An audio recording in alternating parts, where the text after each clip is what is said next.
ای بار خدای عرش و کرسی، شش چیز به ما عطا فرستی: ایمان و امان و تندرستی، علم و عمل و فراغ دستی. ای بار خدای عرش و کرسی، شش چیز به ما عطا فرستی: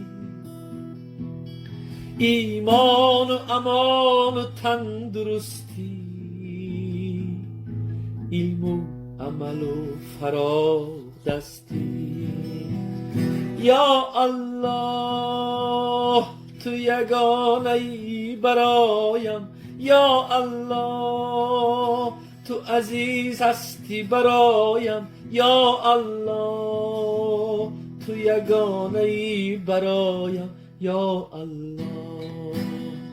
یا الله تو یگانه ای برایم، یا الله تو عزیز هستی برایم، یا الله تو یگانه ای برایم، یا الله، یا الله.